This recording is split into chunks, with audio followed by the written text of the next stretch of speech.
안녕하세요. 저는 지금 10년째 온라인에서 아동복 관련 사업을 하고 있는 40대 초반의 아이 엄마입니다.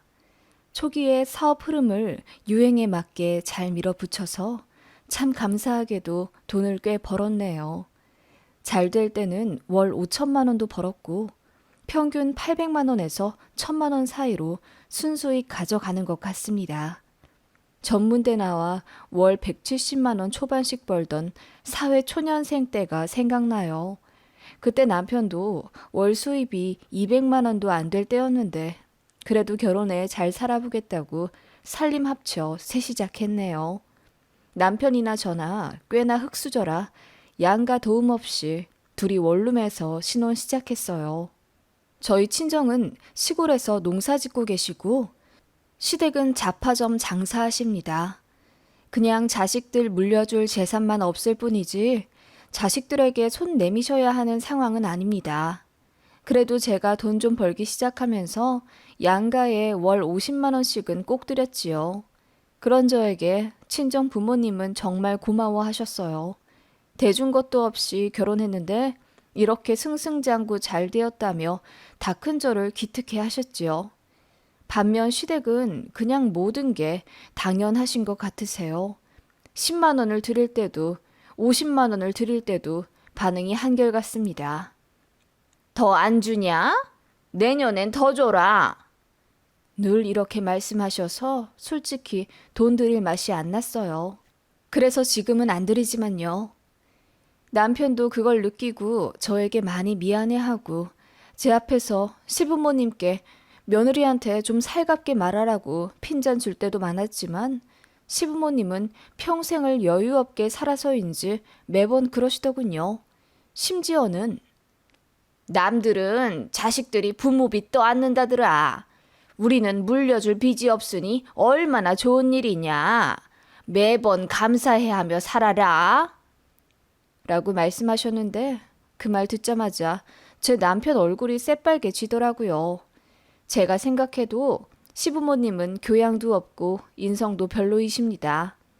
그런 부모 밑에서 제 남편같이 건실한 사람이 아들로 자라났다는 게 참 신기할 정도지요. 더 신기할 수밖에 없는 게 남편에게는 남동생이 있어요. 시동생도 시부모님이랑 똑같습니다. 뭘 해줘도 당연하게 생각하고 조금이라도 더 콩고물 얻어먹고 싶어서 눈이 시뻘건 사람이에요. 그래서 그런지 연애도 제대로 못하다 겨우 선봐서 결혼할 뻔했는데 그마저도 파혼당하고 현재 나이 저랑 동갑인 40대 초반인데 여태 장가 못 갔습니다. 이렇다 할 직업도 없고 1년에 두어 번 회사 바꾸면서 근근히 용돈이나 벌며 사는 것 같아요.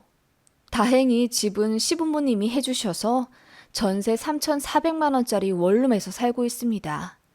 그리고 회사를 계속 관두니 그 업계에서도 블랙에 걸린 것 같고 이제는 전공과 무관한 일자리 하며 살더라고요. 당연히 안정적이지 않고요. 그런 둘째 아들은 시부모님께서는 애가다라 하십니다. 눈물 지으며 안타까워 하시고요. 그리고 결국 그 화살이 저에게 꽂혀버렸답니다. 지금은 거의 연을 끈다시피 하며 살기 때문에 덜 신경 쓰지만 한때는 시부모님 때문에 미칠 뻔했어요. 제가 일을 관두고 사업을 하기 시작하자 시부모님께서 반대가 엄청나셨습니다. 그거 사업 자금 필요한 것 아니냐. 우리 아들이 번 돈 다 날려먹을 셈이냐. 얌전히 지금처럼 일 다니면서 애나 열심히 키워라. 라며 제 상식에는 참 모진 소리들을 하셨던 시부모님이에요. 당시 제가 애 낳고 다니던 직장이 오전 10시 출근에 5시 퇴근이라 애 키우며 일하기 딱 좋았어요. 그리고 아이 아프면 제가 휴가 내기도 쉬웠고요. 월급은 200만 원 극초반이고 아이 감기 걸려서 휴가 많이 낸 달에는 170만 원 정도 가져왔었네요. 그 정도 되니 저는 맞벌이라기보다는 아이 학원비와 마트 장 보는 비용 정도의 푼돈 벌어오며 가게 살림에 보태는 전업주부 느낌이었죠. 시부모님도 제가 그렇게 사는 것에 너무나 큰 만족을 하셨어요. 늦게 출근하고 빨리 퇴근하니 상대적으로 바쁜 남편보다 집안일도 더 하고 아이도 안정적으로 케어하면서 돈도 버니 얼마나 며느리감으로 좋으셨겠어요. 게다가 제가 운전도 할 줄 아니 시부모님 어디 가실 때마다 저를 콜택시 부르듯 불러 제껴 저를 택시기사로 쓰셨지요. 시댁이 차로 1시간 정도 거리인데 시부모님은 그게 바로 옆집인 줄 아세요. 그래서 툭 하면 부르셨습니다. 왕래도 잦아 저희 부부 일도 세세히 다 아시고 또 알고 싶어 하셨어요. 시부모님 두 분 사이가 별로 안 좋으셔서 어머님은 아들내외가 어떻게 사는지가 인생에서 가장 큰 관심사셨습니다. 그러면서 며느리인 저한테 복양도 받길 원하셨고요. 솔직히 말해 이런 시댁인 줄 알았으면 정말 결혼 안 했습니다. 결혼해 살면서 시댁이라는 사람들이 제 삶에 너무 큰 영향을 미치더라고요. 저는 제가 그렇게 못난 엄마, 못난 아내라고 생각하지 않습니다. 어쨌든 근무 시간이 남편보다 적으니 뒷바라지도 성실히 했어요. 남편이 일찍 나가고 늦게 퇴근하기 때문에 제가 밥, 빨래, 청소, 아이들 돌보고 교육시키는 것까지 도맡아 했고 저 덕분에 남편은 일에 집중하기가 쉬웠죠. 어머님도 그래서 안심이 되셨을 거예요. 맞벌이 부부라면 응당 남편들도 고생을 하는데 어머님 보시기에 며느리는 돈도 벌면서 시부모도 챙기고 손주들도 거의 며느리 혼자 다 보며 당신 아들 옷 빨래해서 단정히 입히고 아침마다 밥 해먹여 보내니 얼마나 좋으시겠어요. 하지만 저는 싫었습니다. 그렇게 두 아이나 키우며 결혼 생활 7년째 했을 때 제 마음에 큰 불씨가 생겼어요. 제 이름으로 사업 한번 해보고 싶다는 열망이 사로잡혔고 남편에게 일을 관두고 싶다고 했지요. 남편은 흔쾌히 허락했어요. 사업 자금도 500만 원 남짓이라 큰 부담이 없었고 남편 직장에 남는 사무실이 하나 있어서 거길 창고로 쓰게 해주겠다며 저를 밀어주었지요. 게다가 작은 애는 아직 유치원생이지만 큰 애는 초등학교도 들어갔고 혼자 학원도 다닐 수 있었기에 엄마 손이 덜 필요하게 되더라고요. 마음 먹었을 때 도전해보자 싶어서 큰 마음 먹고 퇴사하고 바로 사업 시작했습니다. 시댁에는 굳이 알리지 않았어요. 가뜩이나 잔 걱정 많은 시부모님, 특히 시어머니가 잔소리가 심해서 제가 퇴사했다고 하면 돈은 어떻게 충당할 생각이냐, 애들한테도 돈이 많이 들어가는데 어떻게 하려고 그러냐, 우리도 점점 늙어가서 용돈 더 받아야 하는데 그거 다 감당할 수 있겠냐 등등 반협박을 하실 게 분명했어요. 그래서 거의 몰래 시작했는데 어머님이 병원 간다고 저더러 데려다 달라 요청하신 날 사업하는 걸 들켰네요. 노트북으로 할 일이 많아 카페에서 일 처리하고 있는데 시어머니 전화가 왔어요. 애미야, 나 무릎이 시큰거려서 병원에 좀 가려고 한다. 늘 가던 데 말고 다른 지역에 용하다는 의사한테 가고 싶구나. 우리 옆집 할망구가 알려준 곳이 있어. 토요일 아침 10시에 나 좀 데리러 오너라. 아, 어머님 어쩌죠? 제가 토요일에 일이 있어서 병원에 못 모셔다 드릴 것 같은데요. 도련님한테 말씀해 보세요. 뭐? 네가 주말에 무슨 일이 있다고? 그리고 지금 이 소리는 뭐냐? 너 밖에 나와 있니? 지금 일할 시간 아니냐? 아, 그게요. 제가 조금 머뭇거리다 어머님께 모든 사실을 알렸습니다. 그랬더니 어머님이 쩌렁쩌렁하게 소리를 지르며 저더러 어리석은 짓을 했다고 화를 내시더라고요. 그리고는 당장 전 직장에 전화해서 싹싹 빌고 받아달라 해라. 사업하던 거 당장 관둬라. 설득하시더군요. 제가 이미 늦었고 저도 나름대로 생각이 있어 추진한 일이라고 하니 어머님이 한숨을 푹 내쉬며 얼마나 잘 되나 보자. 너 우리 아들 돈 1원이라도 손해보게 했다간 내가 가만두나 보자. 라고 하시더군요. 그 말에 정말 힘이 쭉 빠질 정도로 상처를 받았네요. 시부모님이 아무리 무뚝뚝하시고 감정 표현이 서툴다 해도 그래도 제가 그간 해드린 것에 고마워는 하실 줄 알았어요. 그리고 늘 저를 딸이라 하셨기 때문에 귀찮아도 봉양해드렸던 건데 결국 며느리는 며느리더군요. 그날 저는 남편이랑 무지하게 싸웠더랬죠. 싸웠다기보다는 일종의 선전포고를 한 셈이에요. 다신 시댁의 전처럼 사근사근하게 굴지 않겠다고요. 남편도 알겠다 하며 이해하더군요. 미안하다는 사과까지 받았고요. 어머님은 본인이 뱉은 말이 있어서 그런지 저에게 한동안 연락 안 하시더라고요. 당신께서 병원이며 맡으며 오갈 때마다 저를 부려먹으셨고 제가 늘 반찬이며 과일을 사다 드리고 심부름도 다 해드렸기 때문에 제가 없으면 참 불편하실 거예요. 그래도 안 하시더군요. 진짜 다행이라고 생각했어요. 그렇게 저는 맨 땅에 헤딩을 하며 그야말로 핏똥을 싸면서 사업을 키웠어요. 그렇게 3년 정도 되었을 때 어느 정도 안정화가 되어 월 수익 고정으로 1,000만 원 전후로 벌게 되었죠. 그쯤 되었을 때 시어머니도 저에게 먼저 연락을 하시더군요. 저도 그냥 좋은 게 좋은 거라고 어른이 먼저 손 내민 걸 받아들였고요. 어머님은 저를 다시 봤다면서 어떻게 이렇게 돈 잘 버는 재주가 있었냐며 신기해 하셨어요. 그리고는 힘든 일 있으면 말하라 하시는데 참 눈물나게 감사하더군요.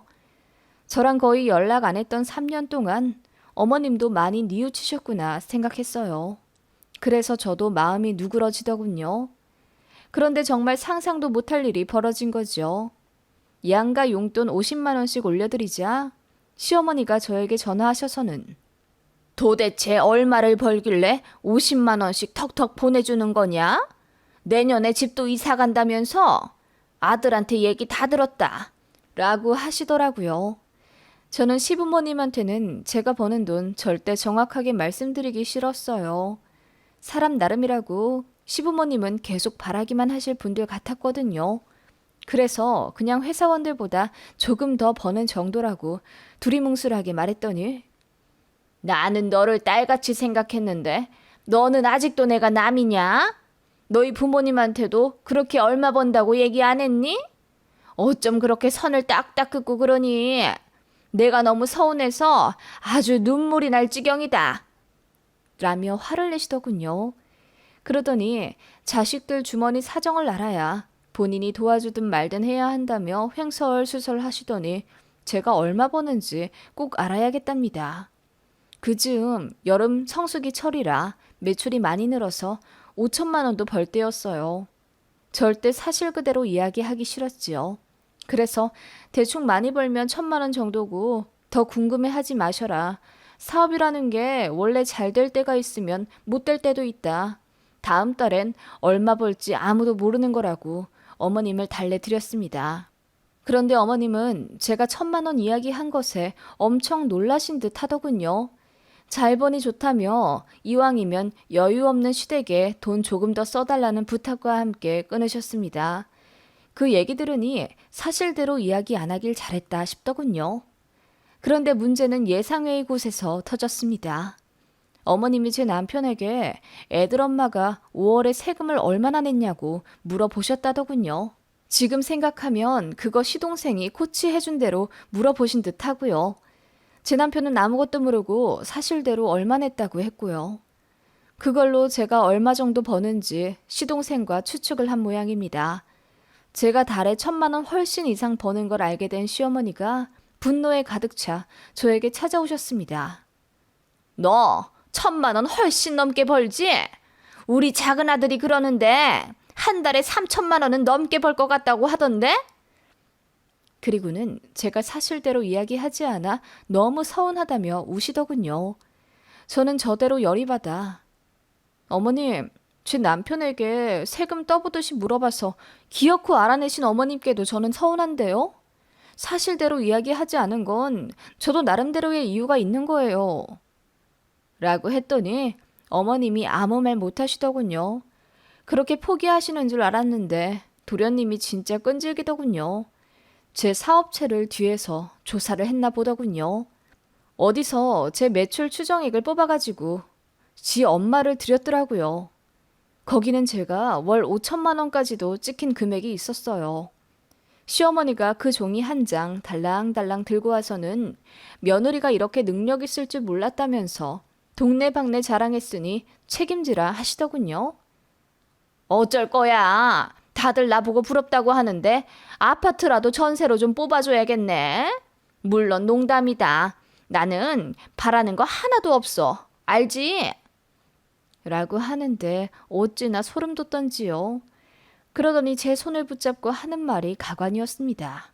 나는 정말 바랄 것 없다. 우리야 다 늙어서 이제 죽을 날만 기다리지만 네 남편 동생은 얘기가 다르지. 너도 알다시피 네 시동생이 여태 자리도 못 잡고 색시도 없이 힘들게 살아가잖니. 나로서는 정말 우리 막내가 눈에 밟혀서 죽지도 못하는 거야. 어머님은 그렇게 펑펑 우시며 제 앞에서 또 도련님 얘기를 하더군요. 뭐가 그렇게 불쌍하다는 건지도 모르겠더군요. 본인이 게을러서 일 안 하고 성격 이상해서 여자도 못 만나는 건데 어머님은 그렇게 여자들이 여우 같다는 험담, 세상이 아들을 알아주지 않는다는 착각에 빠져 저에게 하소연하셨습니다. 아무튼 어머님이 그렇게 또 도련님 얘기를 시작하니 뭐 돈백 쥐어달라는 뜻인가 싶어서 남편이랑 상의해보겠다고 하며 차갑게 내보내려니 어머님이 급하게 잡더군요. 그게 아니다. 아니, 너도 알겠지만 애들 키우며 사업 꾸리는 게 얼마나 힘들어. 예전에 일 다니면서 새아가니가 집안일을 하고 애들 키우고 다 했잖니. 그때 내가 마음이 얼마나 아팠다고. 그렇게 고생했으니 이제는 누군가에게 좀 맡겨놓고 쉬는 건 어떠니? 네? 애들 이제 다 커서 손도 별로 안 가고요. 많이 컸다고 이제 좀 덜 아파요. 병원도 자주 안 가고 저도 주에 2번씩 가사 도우미 이모님 도움받으니 한결 편해요. 저 힘든 거 없어요. 그래도 잘 생각해봐. 네 나이도 이제 40이 훌쩍 넘었는데 그러지 말고 더 앞길 창창한 네 시동생에게 일을 맡겨보는 건 어때? 네? 어머님 그게 무슨 말씀이세요? 제가 경악하며 따지듯 묻자 어머님이 진정하라며 자기가 다 생각이 있다고 하시더군요. 어차피 자리 못 잡아 힘든 시동생 저희가 평생 뒷바라지 해주는 건 당연한데 언제까지 돈으로 쥐어줄 거냐 하십니다. 자고로 사람은 물고기를 잡아서 주는 게 아니라 물고기 잡는 방법을 알려줘야 하거늘. 네가 아량을 베풀어서 우리 둘째 아들한테 사업을 좀 알려줘라. 이사? 전무? 그런 거 시켜주면 뽀대도 나고 좋지. 이왕이면 대표 시켜주면 우리 집안에 면도 좀 살겠지만. 무슨 소리를 하시는 거예요? 제가 어렵게 일군 사업체를 왜 도련님한테 넘겨요? 이제 자리 잡고 이제 돈 좀 벌기 시작하는 거예요. 그 말에 시어머니가 놀라 저를 진정시키려 애쓰더군요. 알지. 네가 얼마나 고생했는지 알지. 나랑 연락 안 한 3년 동안 네가 정말 힘들게 고생한 거 우리 큰아들한테 얘기 들어 잘한다. 그러니까 이제 좀 내려놓으라는 거야.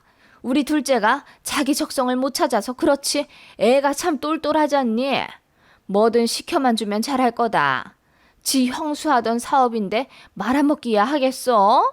물론 우리 새아가가 옆에서 코치를 좀 시켜주면.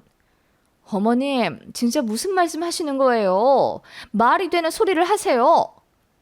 제가 듣다 못해 소리를 지르니 어머님 얼굴이 하얗게 질리더군요. 그러더니 예상대로 제가 돈을 많이 벌어 시부모 무시한다며 엄청 기분 나빠 하시더군요. 그러거나 말거나 저도 어머님한테 정이 다 떨어지더군요. 그래서 앞뒤 생각 안 하고 질렀습니다. 어머님, 자꾸 딸 같다 하시는데 진짜 딸 같으면 이런 얘기나 하시겠어요? 그동안 만만한 며느리 부려먹고 사업한다 무시할 땐 언제고 이제와 일 잘 풀리니 그것마저도 빼앗아 가려 하세요? 빼앗다니? 너는 네 시동생 잘 되는 게 배 아프더냐? 같이 잘 되면 좋은 거지. 같이 잘 되긴 뭐가 잘 돼요. 도련님이 아직도 직장 제대로 안 다니고 장가도 못 간 건 다 도련님 능력인 거죠. 여태 자리 못 잡은 사람이 대표직 달면 새 사람 돼요? 제가 뭐하러 무능력한 사람한테 제일 맡기겠어요? 다 같이 잘 되는 게 아니라 다 같이 골로 가는 거죠. 제가 처음으로 소리를 지르며 바락바락 대들자 어머님이 뒤로 넘어가시더군요. 그러거나 말거나 저도 하고 싶은 말 다 했습니다. 제가 얼마 버는지 말 안 해서 서운하다고 하셨죠? 이래서 안 알려드린 겁니다. 이래서 밑도 끝도 없이 바라기만 하고 누울 자리 있으면 발부터 뻗고 보는 시댁이라서요. 그래도 그건 남편 가족이라 잘해드렸어요. 근데 그거 아시죠? 저도 남편이랑 이혼하면 어머님이랑 아예 남되는 거. 어머님이랑 저는 그런 사이라고요. 자꾸 딸 같은 소리해서 징그러웠어요. 그렇게 다 내질러 버리니 속이 시원하더군요. 어머님은 입술까지 덜덜 떨며 저에게 질리신 듯 하고요. 그러더니 아들한테 다 잃어버리겠다고 오열하시며 가시길래 그러세요. 첫째 아들도 이혼남 만들어서 아들 둘 다 끼고 사심 딱이겠네요. 라고 했더니 움찔하시며 나가시더군요. 그렇게 어머님이랑 끝냈습니다. 그날 이후로는 어머님도 저에게 연락 안 하시고 저도 연락 안 해요.